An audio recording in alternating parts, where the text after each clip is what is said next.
on rules, by rules based. Most of its actions are guided by rules.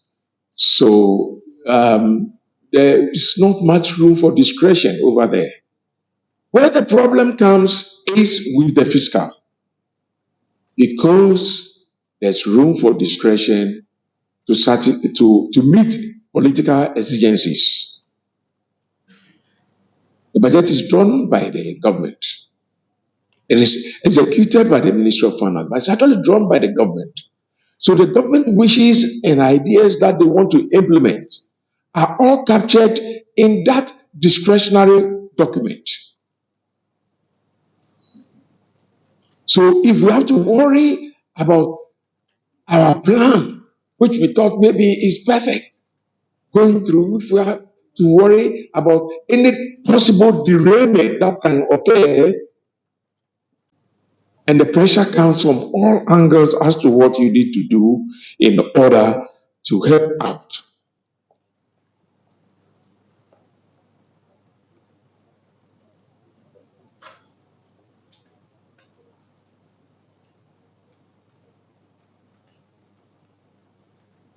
Let me look at some of the instruments that are available for use by the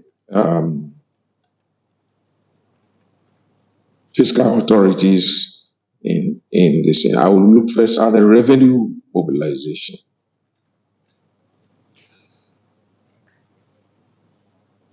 Most of the time, a country would have to marshal some revenues, either from tax and non-tax side, and then it expends those resources.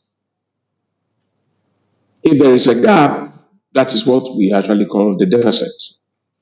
If the gap is positive, then we say it's a surplus. Fine.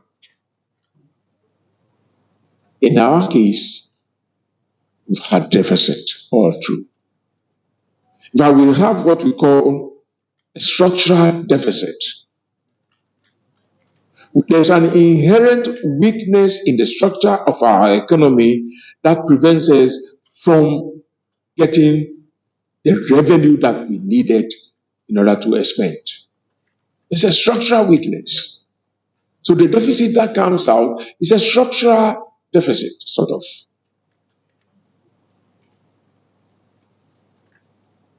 Maybe the only times that we have balanced budgets or surplus, you can take it, is the colonial times. And what happened? At the time that the colonialists were living here, the fiscal was okay. The monetary was even better because there were rules. Your monetary policy is tied to the external trade position that you have. There were rules. So monetary increase is virtually not there. Inflation was near zero. And they left us reserves of about 269 million US dollars was in reserves at that time. That was a lot of money at that time. So what happened? Infrastructure.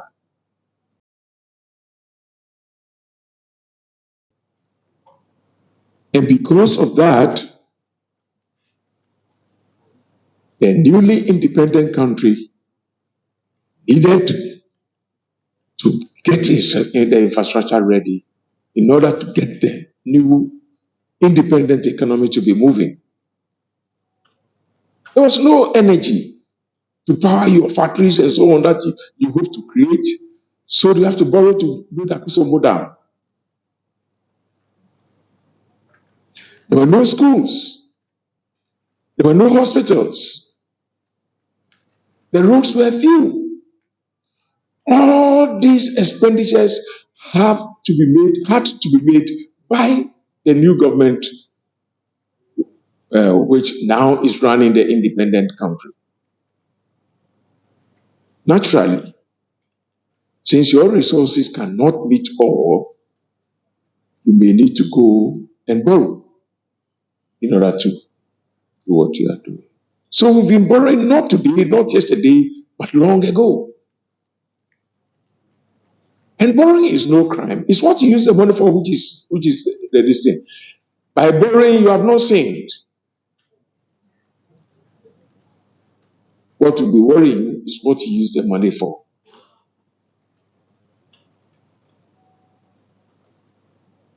So that's how we got Akosombo Dam and others.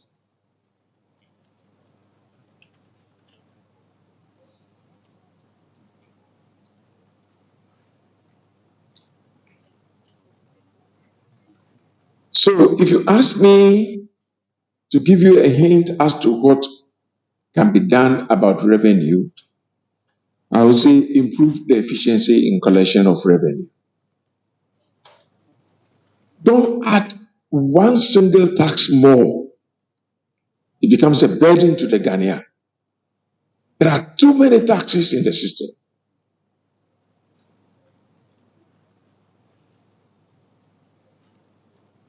At the last count for a particular establishment which I was looking at, they had about 17 taxes and levies on their list. Not only is the central government collecting from you, the municipals are collecting from you, police service is coming to collect a levy from you, fire service is doing the same, and all the time when they come, they give you some small certificate that we've collected. That is it. They don't do anything else. They don't around to see whether more things are. As for the assemblies, the least talk about them from you. If you have collected building permit somewhere, they don't care. They will also get a building permit from you. If you have business permit, they will collect another business permit from you. So too many taxes and levies are killing our businesses, and we should not introduce new one. We should introduce efficiency in the collection. I was glad when, was it a year ago or two, when the ministry used specific research that had been done to improve property rate collection. And the ministry was bold enough to put it in its budget to use a new method of collecting tax. A group calling itself Chamber of Local Government said they are not going to allow that to happen. How?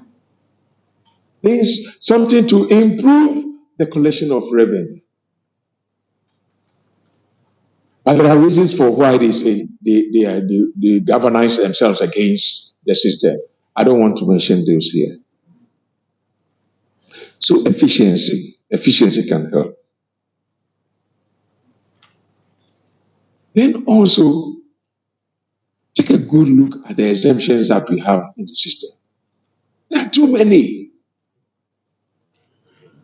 Somebody wants to establish a company in your country. He's done his own homework, he's done his feasibility studies and everything. And then he comes in, and then you give him tax holiday, about 10 years tax holiday.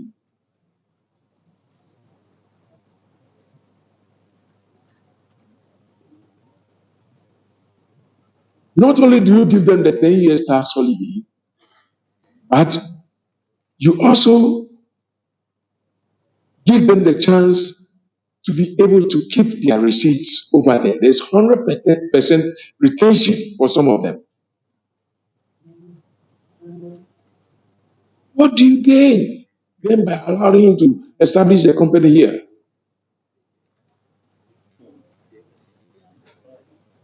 We should take a second look at some of these things. It's hurting us, particularly, I'm talking mostly about mining and construction sectors.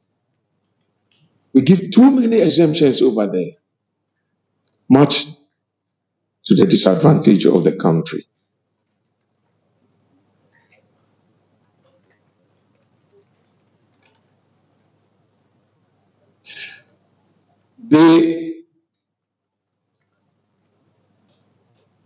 area of the budget that we need to look carefully at is actually the expenditure side. And I'm not going to ask for cutting of salaries, but I'm going to suggest that we take a very deep look at the expenditure side of the budget. When you have your expenditure and only three items in the expenditure take up about 75% of your expenditure, you see, in fact, they eat up all the revenue that you will have. You need to take a second look at it. It cannot be. About 30% of your expenditure is supposed to be paying only interest on loans that you have.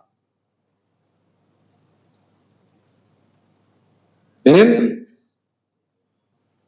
compensation, salaries, and so on take almost close to that also. Then you have earmarked certain funds for certain projects, district assemblies, common fund, road fund, and all that. They also take their shares of things. What are you left with? There's nothing. So I think we need to take a good look at some of these things again. I'm sure the panel sessions will discuss these things into greater detail.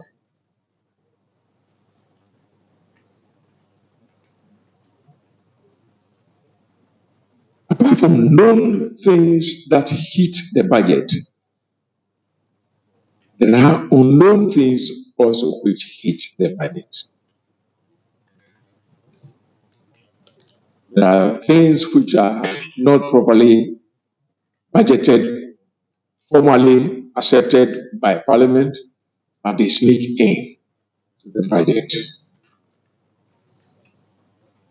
And uh, like the Provincial Chancellor said in his speech, this is election year, and we should be very, very careful because we've noted that it is mostly in election year that you find things slipping in to the budget which are not approved.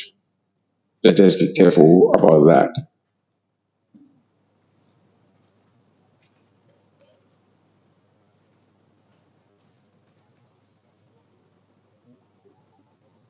So, having taken care of our revenue and having known also the expenditure, we are left with the budget, with the deficit itself, in terms of discussing the framework. Like we've said already, there's always more to do than the resources that are available. So our deficit has always been, our balance has always been in the deficit. It is okay to have a deficit. There is a very popular economic article written by James Tobin where he says, deficit, deficit, where is the deficit? Because your deficit is somebody else's surplus. So on the balance for the economy, you've not lost much. It is still in the system, but not for Ghana. That article can apply to the US because they owe people in the dollars. You, part of the thing will be creating the deficit for you, maybe you owe some people outside of the country. So that resource is not coming back to the country. So you need to worry about the deficit. But the greater worry for the deficit is how you try to finance the deficit. There are basically three ways to finance the deficit. Actually, four. But the fourth one, we don't normally touch on it. Because having a deficit as a government is very similar to you, the individual, being broke. Because if you are broke, there are four things that basically you can do. If you know some jewelry which has been left by your grandmother somewhere, you go and get it and sell it. Or you can go to your friend and tell him to lend you some money. You can go to also to a family member and tell him to lend you some money.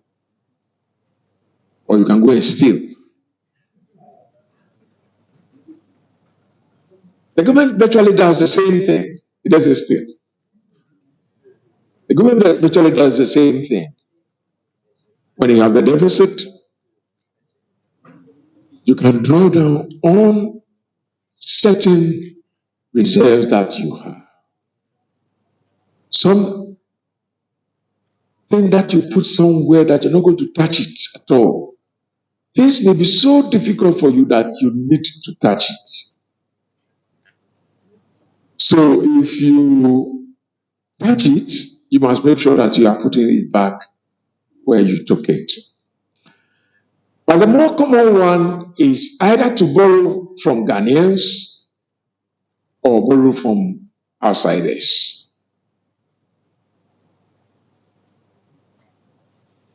At the worst, you can ask the Bank of Ghana to help you out. And basically that will involve printing money. All these methods of financing the deficit carry some headache. If you borrow from internally, remember you are then as a government struggling with the private sector with the finance that is available, that is on the market. That hurts your private sector. In economics, we say you are crowding out the private sector.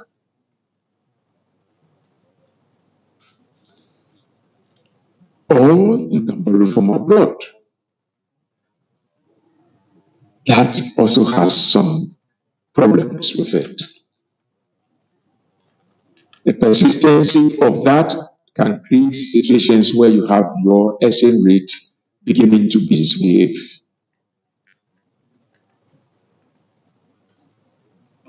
The worst one that countries usually don't want to do and they don't do most of the time is to print money. Because if you print the money, that may cause too much money in the system chasing too few goods, and that can lead to inflationary pressures. So we would not recommend that at all. Like I said earlier, there's nothing wrong with borrowing. If you are broke and you can borrow to right the wrong, do so. But make sure that you are going to pay the money sometime. So whatever you are going to do with the borrowed money must be something that generates more than you borrow. You cannot borrow and just eat, and then when the time comes for payment, you don't have the resources to pay. That will be wrong.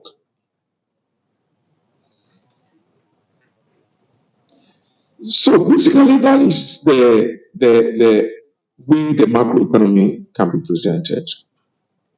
So far, what we have done is we have presented a macroeconomic framework in terms of how to collect and dissipate resources and the consequences thereof.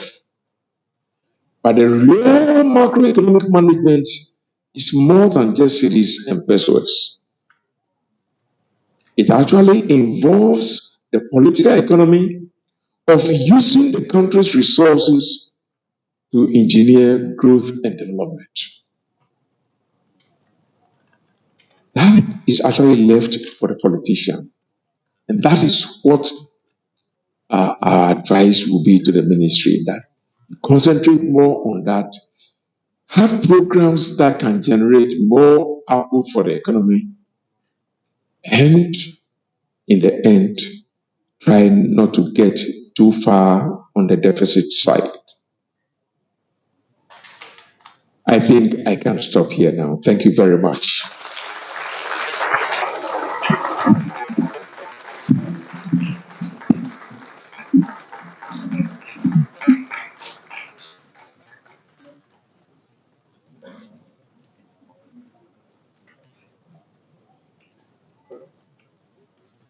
I think it deserves another round of applause. Thank you. You know, the journalist in me was just looking for headlines. I was just looking for plenty, and he gave us a lot. But you know, we're already live on air, so even if you twist it, it won't do anything. We are live on Asasi Radio and Asasi Online as well, and we're really happy with all those who are watching and listening online.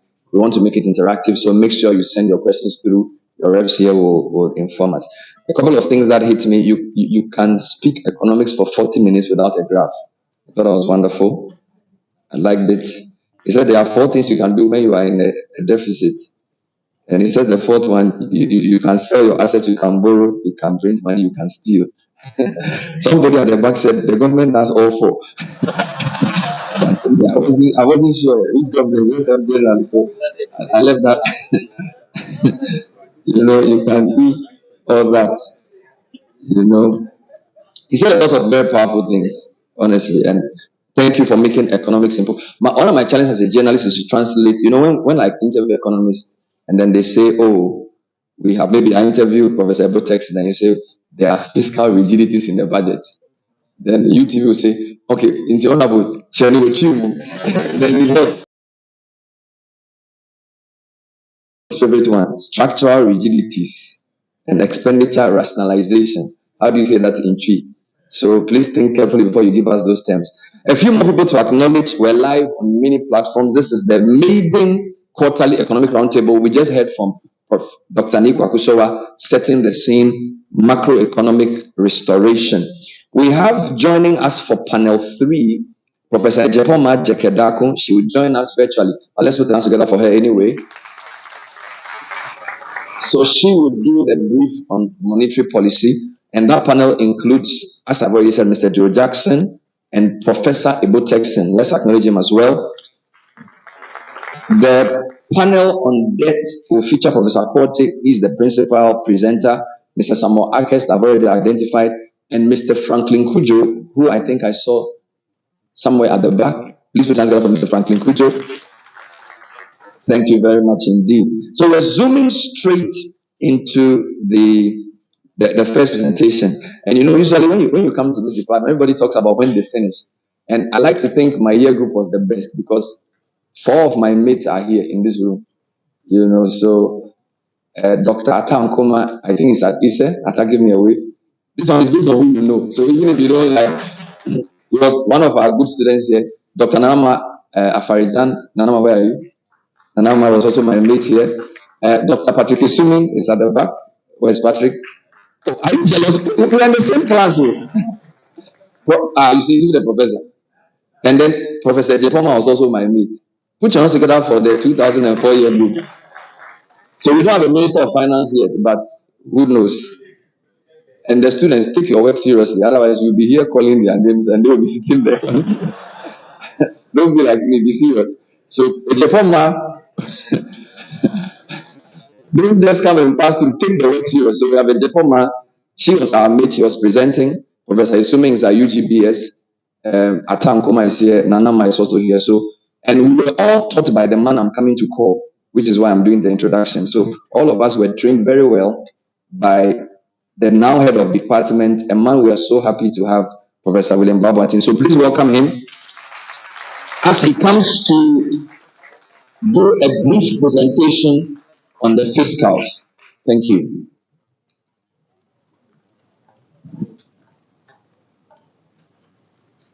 Thank you very much, Ben, and allow me to stand on existing protocols.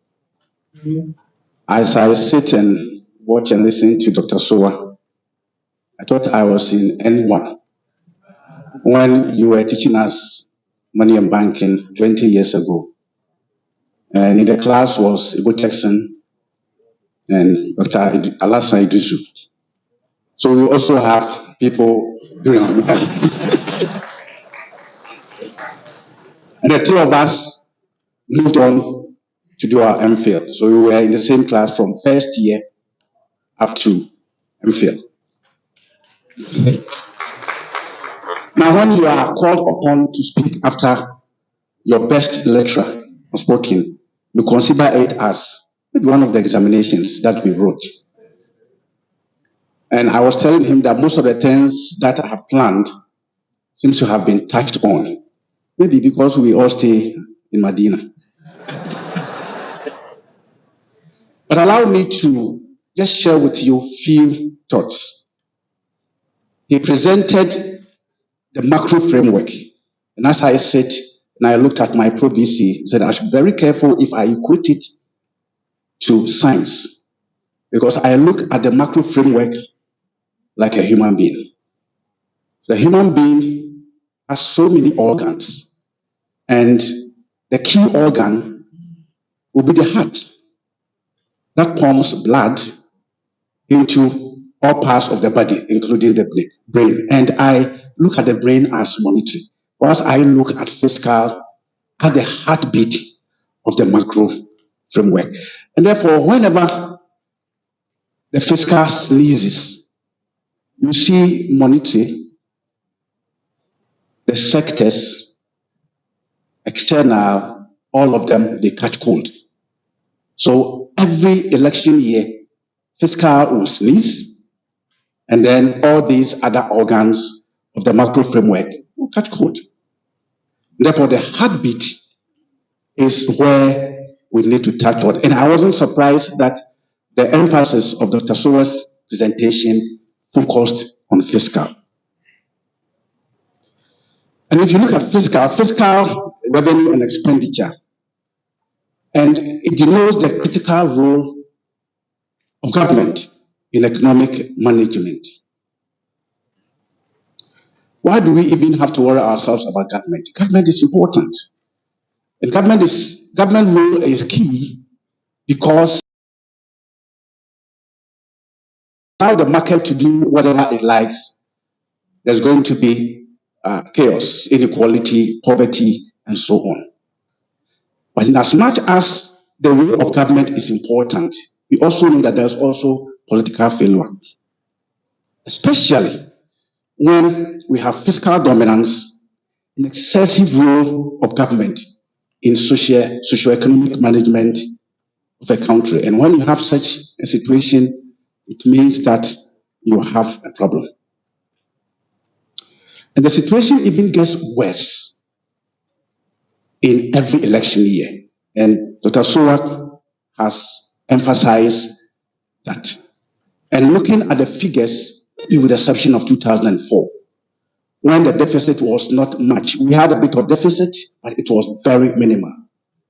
92, 96, 2000, 2008, 2012, 16, 20, we've had balloon fiscal deficit. Maybe 2004 was good, and therefore 2024 may be good. Even though fiscal deficit is not bad in itself, and Dr. Sowa mentioned borrowing is not bad in itself. So I'll put it, fiscal deficit is not being said, politicians use order for. But let me say that those of us who are speaking here are not better than the managers of the economy, because I was in the same class with Dr. Larson. So I say it is not that the country don't know the problem, we don't know how to solve it. But from my perspective, lack of political will to control expenditure pressures and block revenue leakages. And that is how I see it. Because I read the same literature as Idisu read. And perhaps in our macro class, the Honorable Minister also heard us talk the same way. And therefore, the political will is where the challenge is. Because we are going to have a panel, and I have only 5 minutes, let me tease you with just few broad measures. And it's expenditure rationalization and commitment of government to operate within the budget. And these are key to addressing chronic fiscal challenges. Dr. Sowa said on budgeted expenditure, if we're to make some kind of confessions, and the minister can make confessions, I know the pressure on the finance minister after budget has been read and a lot of demands outside the budget is something that's difficult to control, especially when sometimes the pressure may come from your boss to say that, well, even though it's not in the budget, but we cannot, but we have to do it. And therefore, Minister of Finance is always the bad boy or the bad girl. And even in the university, the finance director is always the bad unit. I called my Pro VC and said, my colleagues are on my neck because we finished supplementary exam long time. We filled the form and we are not getting it. Why is the money not coming? Finance is the bad boy. So fiscal is always bad boy. But the pressure is such that becomes very difficult to contain. How they can contain it is the issue. And I urge my media friends that don't misquote us so that you can get it right. So I have this. This calls for prudent expenditure management. Not necessarily, and I emphasize, not necessarily expenditure cut, because I didn't say that. Otherwise, my salary will be cut. But starting from reducing the weight of government. And in Ghana, government is too heavy on the system. Maybe I can put it this way. Politics is too heavy on the economy. In our democracy, and I thought democracy is the best, government takes delight in providing everything. And now what we are having is that government wants to provide everything. When we were growing up in the village, there were self-help kind of activities. Many things the citizens would just organize and do it, our toilets and so on. But now when we go to our villages, they are waiting for government to provide toilet. So government has made it a duty that I can do everything. And the moment you create that impression, citizens will also think that you can do everything, and we fold our arms. So I think the conversation should look at how we can reduce the role of government. Government will know where to go. Government will move away from certain areas. I'm in the university, and I know students pay as low as 2,500 as fees for the whole year. But my son was in JHS, and I was paying about 8,000 up to 10,000 a term. That is JHS. But when the Vice Chancellor tries to see how we can raise it, there's a problem. Students will rise up, but the students themselves, when it comes to their dues, they want to raise it. Their dues in their fees, they want to raise it. But they don't want the university to raise their fees because what are you going to do with 2,500? As a tutor, former tutor at Legon Hall, students were paying 800 cedis a year. So even door lock, what are you going to use 800 for? So if government still wants to have its presence on an institution like the universities, then the university will cry and say, come and fix our lock. Come and do this. Come and get our toilet. I think it is important that we start a conversation and get the strength of government, the strength of politics in economics reduced. On the revenue side, broad measure. We all know government revenue is low relative to expenditure, and that's why we have the deficit. But citizens are always complaining about so many taxes, fees, charges, and levies. And Dr. Sova mentioned 16 of sectors in one of them. I thought I knew 14 in the tourism industry. I don't know whether you were talking about that. So taxes, levies, charges reflect what the public pays. And what is received by government, what is the tax? Different from the levies, fees, and charges. And I know the deputy minister who was sitting here is a tax person. And I had a conversation with tax people. I said, taxes are different from your charges. So please, when you are going to speak, be very careful. But when you come to your office and say, I'm coming to collect whatever, because he'll be able to lay his hands on the receipt. And when he collects me to the leakages that we have in the system. So between taxes on one hand, are supposed to go to the consolidated fund, and then levies is being used. The last but one point that I want to make, because I have 5 minutes, is that is gone. Is that we are speaking about lower revenue almost every time. But as far as I know, since I became, look at the targets that are being set to be able to ensure that at least they get what the country wants. And the last one, which Dr. Sowa mentioned, exemptions. I know the exemptions to be, if you give exemptions to companies, you expect them to come and set up, operate, expand, employ. Those people are going to also pay taxes and come back. But when you give the exemptions, how are you able to control what they are going to do? You can give me exemptions, and then I try to operate. When I get the profit, I just buy a cash. It doesn't go into that. Can Minister of Finance look at the exemption regime and say that even if you want exemption, please pay. Just pay, and then come and then give out the reason why we have to give you the exemptions. And during the when we were planning this, I said, if you have a US institution asking you to come over for conference and so on, you have to pay everything yourself. After you are done and you come home, you prepare it and claim the money.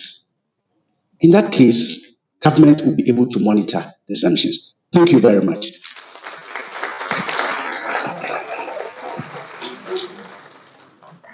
Please, Professor William Babwat, always good to hear you. Thank you. Please have a seat. Please once again one more time for him. Something you said also can he said, since you became a human being, so what were you before you became a human being?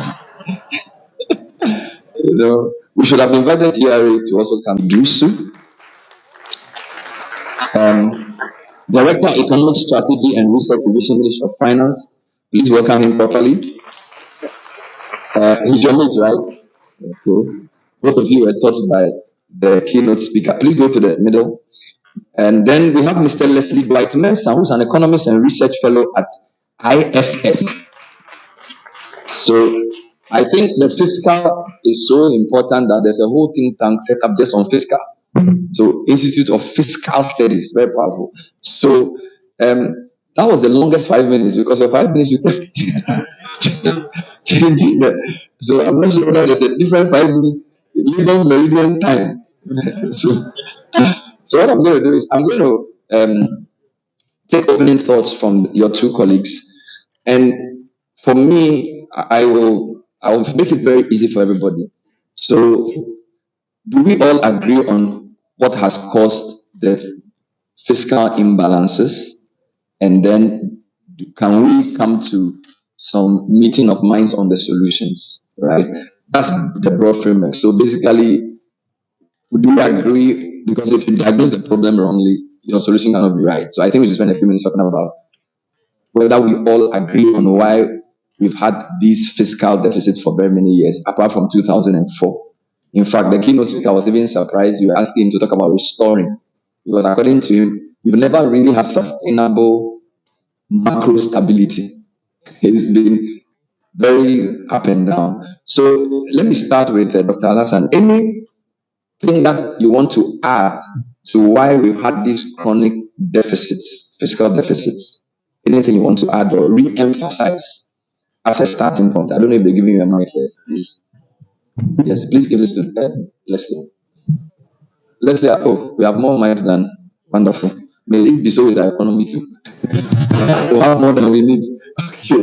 So, where do you sit on why the deficits are that we haven't said here so far? Thank you very much. To begin with, I just want to express my joy and happiness for being part of this panel today. A lot has been said about this platform, and I'm so proud to be part of it. today I'm reuniting with my colleagues and my seniors as well. And it was so gratifying to see Prof. Today as well. He taught all of us. So that's fantastic. And let me say that all the challenges and issues that have been presented today are truly the key challenges facing the fiscal of our economy. I mean, they span from revenue challenges to expenditure challenges to borrowing challenges and to even structural reforms. So I think the Dr. Professor Sowa and Professor Bangwatin did an excellent job in identifying what the issues were. I mean, if you come to revenue, for example, and here I want to concentrate more on the solutions because we have to work out of here, looking at what is it that we can do to address these challenges. I mean, if you look at the revenue side, um, there's a very huge tax gap we have in the country. Studies that has been done so far, I think 2022, shows that for VAT alone, the tax gap is about 61%. And we all know that Ghana's tax to GDP ratio currently is hovering around 13 to 14%. If you compare that to what obtains in the sub-region of about 18%, 16 to 18%, we can do much, much better. We can do much better. And there is scope for improvement. And so what are we doing as government or as GRA, which is the implementer, to address these issues? Many things are happening. So I know you want to go into the solutions, yes, but I want the conversation to flow sequentially. Okay. So I just want to take Mr. Mensah's views on the causes. Okay. For example, Professor Texan, as Professor Bambatin has said, is the lack of political will on the expenditure side, which has contributed to this. So I just want to, from IFS perspective, what else can you say about the causes so that when we get to the solutions, we know we're on the same page? So I'm not trying to cut you at all. So Leslie, what else? Because you are IFS, so you do a lot of fiscal studies. That's right, yeah. Well, I'm generally in accord with the views that have been expressed because the views reflect the evidence of the experience we have had. You know, in the run-up to the present crisis, we did indeed have very large deficits. In the decade to the eve of the crisis, 2021, the average deficit was close to 7% of GDP. And that is if you work with the officially declared deficit. Once you take into consideration the hidden deficits, okay, the expenditure to liquidate the energy debt, the energy debts, the expenditure to intervene in the financial sector, the deficit in the 5 years to the eve of the crisis averaged 9.1% of GDP. So we essentially were on our way to the fiscal doghouse, you know. And of course, with large deficits, you build up debt at a very rapid rate. We added more than 30% to the debt to GDP ratio in the decade to the crisis. Now, that creates a number of problems. One, you eventually go to run into a debt affordability problem. So our debt became less and less affordable, so that even on the eve of the COVID-19 pandemic in 2019, our interest payment burden was the third largest in the world. And the countries that joined us at the top were Sri Lanka, Zambia, the same countries that together with us have defaulted on their debts. The second issue you have with such a rapid rate of debt accumulation is that increasing the opportunity cost of servicing liabilities will rise. And again, on the eve of the recent crisis, the interest payment burden was nearly 50% of public government. In fact, the debt service were a ministry at the time to be the largest ministry. The third thing is that eventually you're going to run into a solvency problem once you have such rapid rate of debt accumulation. So generally the points have been made and I endorse. Yeah, totally. So, but I think what made it so easy for us. It says if you are broke, you can either sell your assets you can borrow, you can steal or rent money. But I also think in life you can cut your coat according to your size. I think you buy that. So there's the whole expenditure conversation. Right? And Prof. Martin said he believes that we have not had a political will to do expenditure rationalization properly. And by expenditure, I'm talking just about what we call it, salary. So I want comments around from the two of you, or maybe you want to elaborate. Where should we look at if we say we want to work on expenditure before we come to tax? What are the thoughts on expenditure? So let me give you two, and as an academic, I'm moving away from the theory and go into practice. Now, two.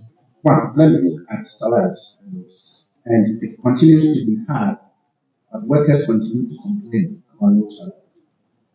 And technology is available that we can use, able to link up to ensure that leakages in the system will be a thing of the past. I'm sure you heard that this special hospital said some people retire, but they are still in the people.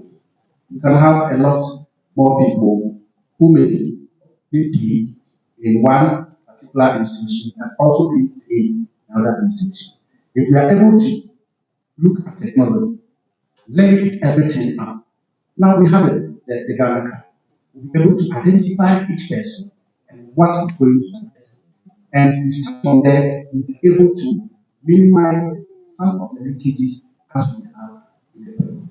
The second one is, I said government is too big, and government has taken upon itself provision of so many things. Let's go to all public institutions, the number of government vehicles that are there. These vehicles are fueled, these vehicles are maintained, and all of them have to come from government. If you have your personal kind of car, you use it and use it.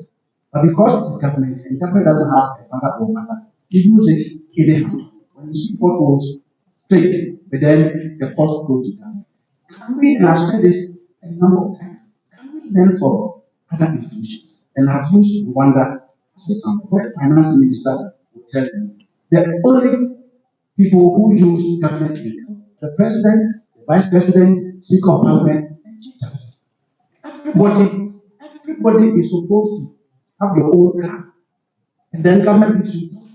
So can we do the math and we can have a research and look at it and say if people are saying they are not wealthy, but government is actually paying a lot on them. Renovation of bungalows, government bungalows, capital. All these things. So let me get you right. So if the government said, apart from the officials you mentioned, everybody else will rent their own house, they will maintain their own car, and maybe the government will give them fuel. You think that's where a lot of the expenditure savings can be made from? You can make a lot of savings.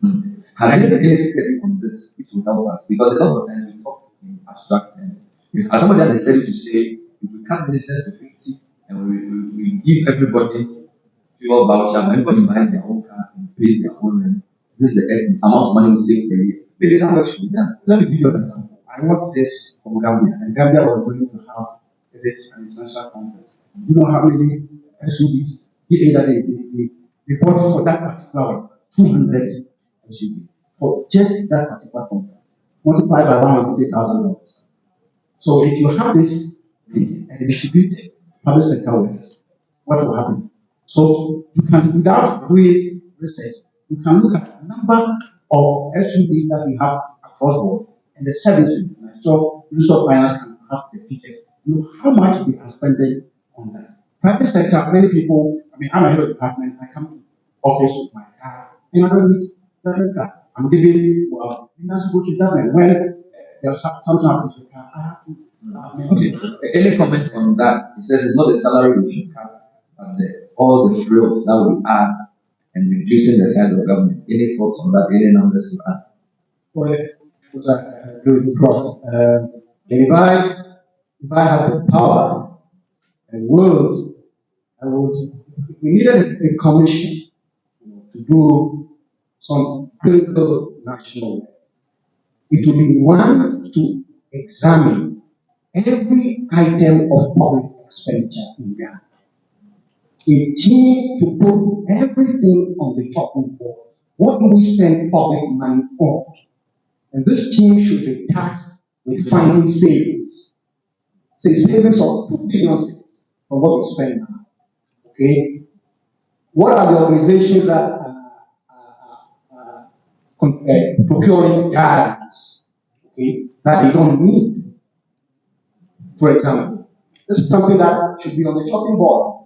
We remove it from the structure of the budget. So we need a comprehensive review of what we spend public money on. On the question of public sector pay, it's an issue of reconciling what the employees are demanding with the ability of the employer to afford what they are demanding.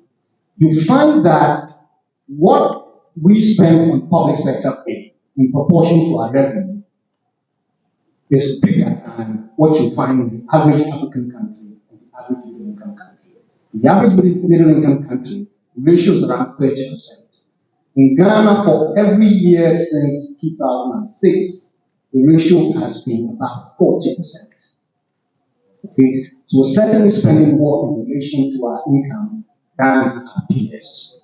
So one of the things that we have proposed at the Institute through our research is that we need an aggregate level to set a ceiling for how much of our revenue at any point in time we can allow to be absorbed by public sector pay. And that ceiling should, for example, be equated to what you find in peer countries. And that ceiling, which could be a secondary fiscal rule or something you put in your wage policy, will constitute the basis for your HR policy, for your recruitment policy, for your wage negotiations, etc. I have a question. You said the ratio of how much we spend on our public servants to revenue is high. Is that ratio high because we have employed more people or we pay people a lot of money? Because that is a very important thing, because usually when you compare salaries across individual denominations, they will tell you that the Ghanaian workers' average pay is very low. So there's a view that, so when you say the ratio is high, is it that we employ too many people and because they are many, the amount of the budget we spend on them is high? Or is it that we have few people? Then number two, the question of productivity of labor. Okay, so if you say we are spending a lot on our public sector workers, is there any study on the average factor productivity of the Ghanaian government worker compared to say the Togolese or the Nigerian? Which is where the university. So we need to be telling people that the labor productivity of the average Ghanaian teacher is this number. You thought that they were economics. Yeah, then because it's a bit tiring to just hear people say,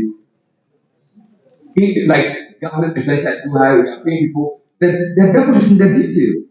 So what are the numbers saying about the average Ghanaian worker?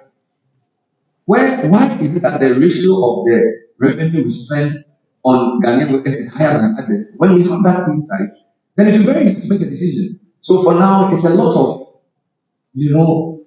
and it's frustrating me in public commentary. But I need to comment on that. Yes, you mentioned productivity, and I need to say that there are a couple of things. And if you look at ILO data, you will have productivity, but that's why there are so many assumptions. As Service and Fair Wages Research Commission can productivity steady in line with the signals fund. Even though it hasn't come out, and I can't tell you what it is. At least when you lay hands on that document, which is not out, you'll be able to see productivity. And currently, Service is doing a study on measuring productivity. Of course, I'm involved, this lab is involved. So things are doing that in terms of that. But in comparing productivity across boards, sometimes I'm very careful because there are so many assumptions that are made. Productivity is not just about productivity. You also have total and factor productivity, which includes capital, putting them together, and so on. So when do they have some of these documents, we should be able to. Yeah, Dr. Alasan, is the TUC involved in this conversation, and is the ministry willing to engage on the conversation about productivity? Because they shout a lot when we say Ghanaian workers are paid too much and we have to do rationalization. And because of the application, and as we said, the government it's not easy to do those calculations as a government. So I just want to know the ministry's appetite around a genuine conversation about what all workers contribute by way of taxes and productivity. By the way, when we go to UK, our nurses, they earn in pounds, but they work for every minute they are in the office. Because you clock in, you clock out. People can come to work and miscarry. They will be doing Facebook and chatting and this and all this. So maybe the ministry needs to have a conversation around productivity so we can discuss this revenue issue from a more data-driven perspective. I don't know your thoughts. Yes, I mean, that's very spot on. And I can confirm that both government and organized labor, in fact, and employer associations, and employers association, are on the same page with regards to the impact of productivity on compensation payments. So in other words, we have all unanimously agreed that we have to factor productivity in our day-to-day actions in government. Now, the question is, where do we go from here? As we speak now, unfortunately, we don't have a very comprehensive productivity studies that has taken place to guide the process. I'm aware, as the Prof mentioned, I'm sure with this Salaries Commission and I think the NDPI have done some stuff, but that comprehensive productivity study is lacking. That is supposed to be done. That's point number one. Point number two, when we are able to ensure that we infuse productivity compensation payments, we believe strongly that it will bring down the cost of compensation. I think Professor Sewell mentioned that if you took three items of expenditure, they take up all the revenues. And these items are compensation, interest payments, and the earmark funds or transfers related to the earmark funds. But just these three alone, pre-debt restructuring, they constituted about 114% of domestic revenues, meaning that all your domestic revenues are not enough. You just need your compensations, your wages and salaries, pensions and gratuities, and then your interest payment, and then the transfers to military payment funds. 115% of the domestic revenue. Wow. So if you are seeking to address the expenditure issue, to be frank with you, these are the three candidates you must first look at. The compensation payments, compensation alone. By the way, compensation is made up of your wages and salaries, your pensions, your gratuities. And compensation alone constitutes 50% of your domestic revenue. Just compensations alone. You add interest payments and you add the transfer to give to the annual funds. Pre-budget, pre-debt restructuring, they constituted about 115% of the domestic revenue. So if you tackle just these three, you'll be solving the problem. And how we address it? Let's take interest payments. So what government has done so far on interest payments and even amortization is a debt restructuring. I mean, was it yesterday or the day before? Just yesterday, the minister held a press conference and he actually brought out some of the reliefs we are going to get from the debt restructuring, including some debt service relief from the restructuring that we have done. In fact, the restructuring from both the Eurobond debt and the official bilateral debt is going to give us a lot of relief with regards to external interest payments. So at least something is being something is being done in there. Number two, if you take compensation, yes, I agree with you that we probably will not be talking about salary cuts, but let's put the compensation in perspective. To talk about salary cuts or no salary cuts, you have to look at the spectrum of public servants you are dealing with. We have those who are on the single spine, and we have SOEs who are not on single spine. So the conversation shouldn't be cut or don't cut. The conversation should be sustainable wages. It has to be wages you pay, which you can do so sustainably for a very long time without hurting the fiscal. And how do we do that? First, as you yourself mentioned, that there are actually two main determinants. You have the price, which is the wage, which is the money you pay to workers. And then you have the size, which is the number of people you put on the payroll. These two are the main determinants. Every 1 percentage point increase in the base pay on public servants who are on the single spine salary structure generates a cost of about 500 million Ghana cedis, every 1% increase. So what this means is that if you are able to put a framework where you agree with organized labor and negotiate wage adjustments within fiscal limits, you make fantastic savings. And we are making some great progress in there because we've had this conversation with labor. I remember last year we went to Eastern region, we had a forum, and we were all in agreement that that is the way to go.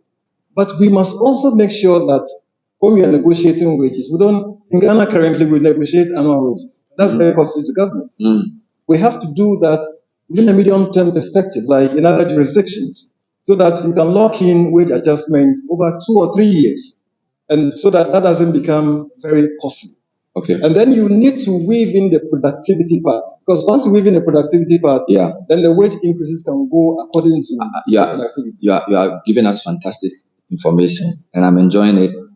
I'll come to taxes, but I want to take you on something. Yeah. You spoke about the debt exchange and how much we gained in terms of either reduced interest payments or deferred payments, which is good on the external side. But that interest figure you gave includes local or domestic debt interests. Now, why are you selling treasury bills so much? Because the treasury bills you are selling are short term, and the rates are generally higher than the rates you are offering. When you did the debt exchange, when I bought a government bond, you told me you will pay me in 10 years what you promised me in 5 years. And you told me you give me 19%, what you initially promised me 29%. So you've taken 9% of my interest out. Okay. So now you are basically saying I should wait for 10 years for my money and you're going to pay me 19%. Yet you are buying 1 year debt at 27%, 26%. What are you doing? You are inverting the yield curve. So basically you are incentivizing short-term investment behavior and then you are disadvantaging me who's a long-term lender to you domestically. So you need to also come clean. As a government, I don't know whether it's you or the BOG, but there's something I don't understand about your T-bill, and you raised almost 60 billion from T-bill since the beginning of last year. So T-bill is a big business for you. Isn't that also leading to that interest accumulation that you are now trying to solve with your debt exchange? I mean, that's a great question, because when you talk about interest, we're talking about both domestic interest and then external interest. So what I talked about was on external interest. And generally, I have talked about debt restructuring. Remember, the debt restructuring had a domestic component, and so I'm sure my colleague, when they start discussing the debt component, will throw some more light. And when we restructured the domestic debt of about 203 billion, what we did there was to extend maturities and to reduce the rate. So if you look at the way it was done, the average rate reduced. So you're right in there. But, we're in a transition. We've done debt restructuring. We are trying to recalibrate the economy. And we are getting some positive feedback with regards to impact of both the debt restructuring and, in fact, fiscal adjustment, including the structural reforms that we are implementing on the economy. So things are beginning to go the right direction.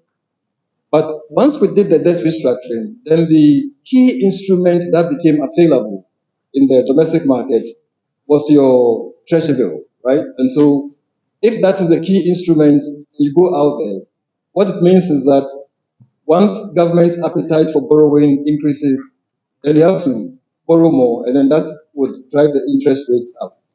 Now that we have done two major interventions, which is the debt restructuring, that is going to reduce our presence in the market to borrow money.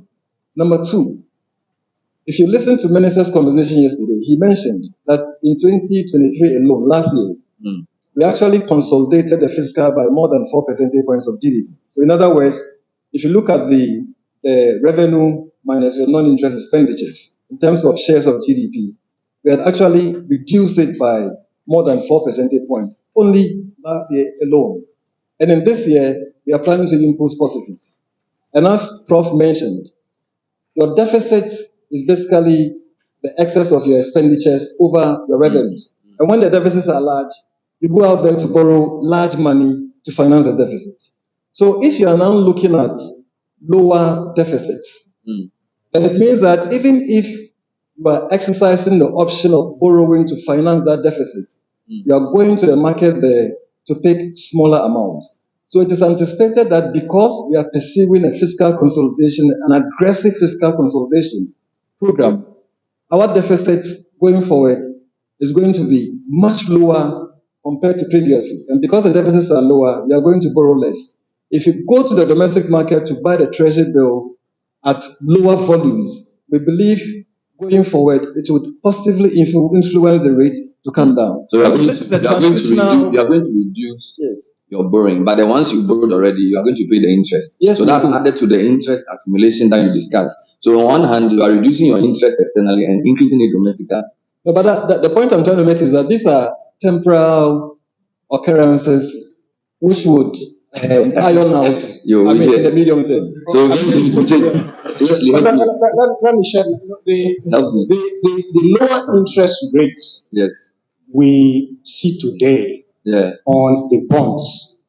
They are on the bonds. Yeah. They are forced interest rates because before the restructuring, Yeah.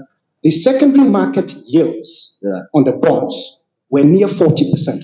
So if the bonds came due at the time Yeah. for refinancing, would have had to pay 30%, 40%. So the restructuring forced down those rates. And that's why you see the divergence between the short-term rates, which reflects the rate of inflation, and the medium-term rates. Now you will find that as the short-term rates have persisted in the 20s and 30s, the secondary market yields on the restructured bonds have been rising. And they are nearing the 20s. Again. The short-term rates persist where they are. At some point, they will climb above the short-term rates. So that's the problem they've created. So I'm just letting him understand this. But let's talk about taxes. I think he made some very great points about tax reliefs for foreign companies, which I don't want us to repeat. My only question is, usually everybody says our tax to GDP is lower than all our peers.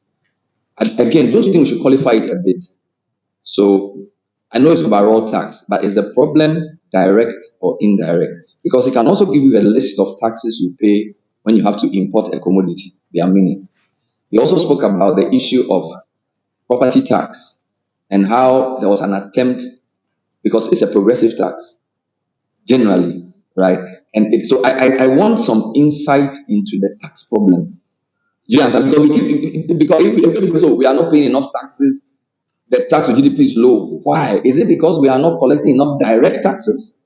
Because I can say when I go to Melcom to buy something, the number of taxes I see on that thing is very, very high. People say our port is not competitive compared to Togo because our port charges are very high compared to our peers. So if you say our tax to GDP is low, and yet GRA every year says they've surpassed their target, again, there's some insight missing in the tax conversation, which we need to bring out. So I don't know if you can help us. Okay, so I think in my presentation I differentiated between taxes and others. And we mentioned property tax, and I was educated that it is property rate, not property tax. And I'm told by the tax experts that when you say tax revenue, these are revenues that are backed by law, that are supposed to be collected by the Commissioner General. Okay. And therefore that constitutes the tax to GDP ratio. It doesn't include the other things. So the other things, like you are paying some other. So like the levy at the port, where I pay grain on all those things. So it depends on the type of levy. So and who collects it?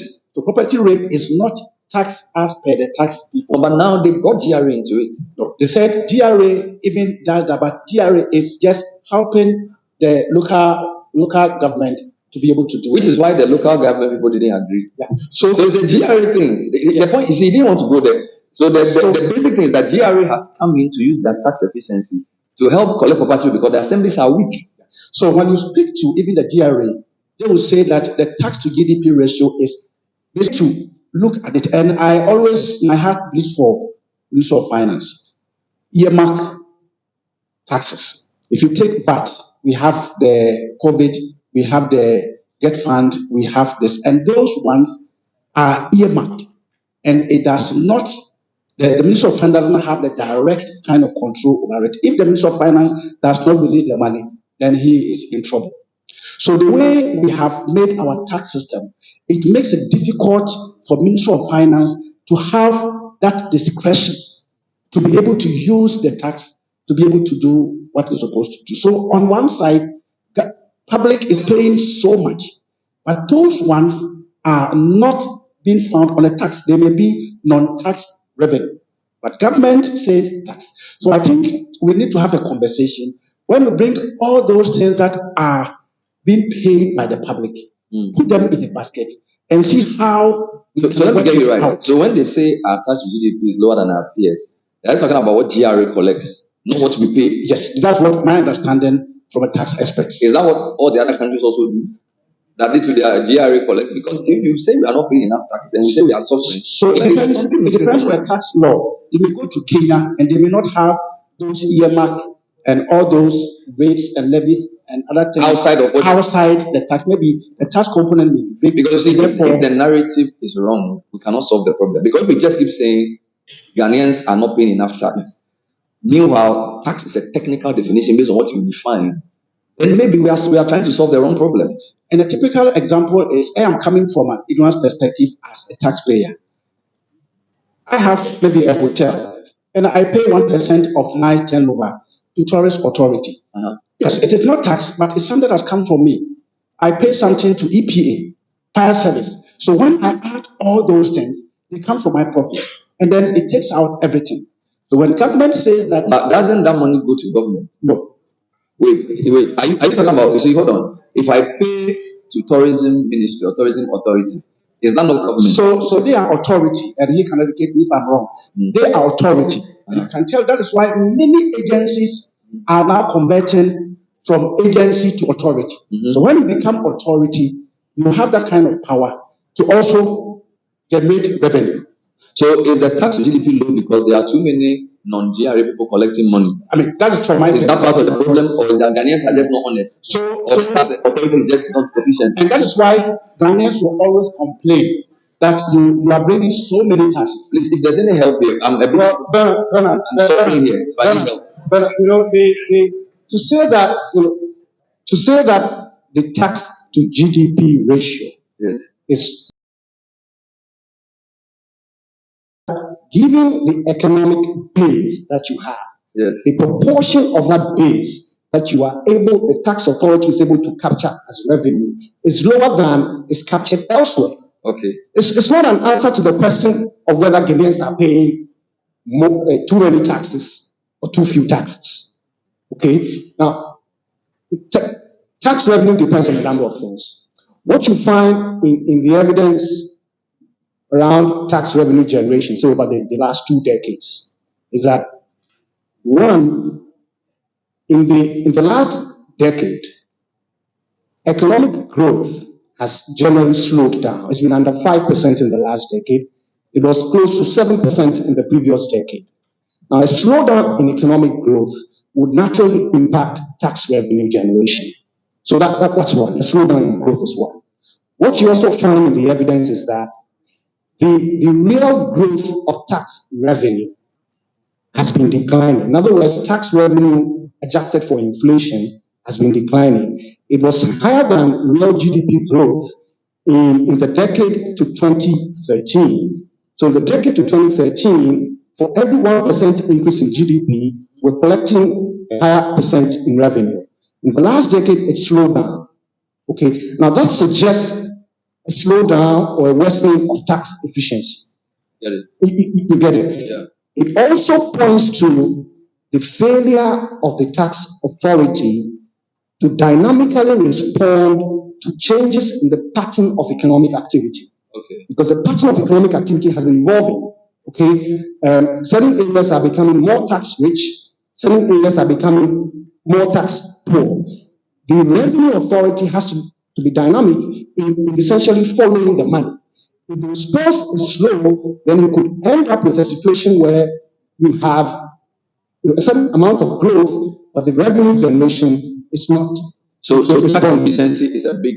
And you find again in cross-country evidence that whereas Ghana, for example, Ghana is one of the richest countries in sub-Saharan Africa.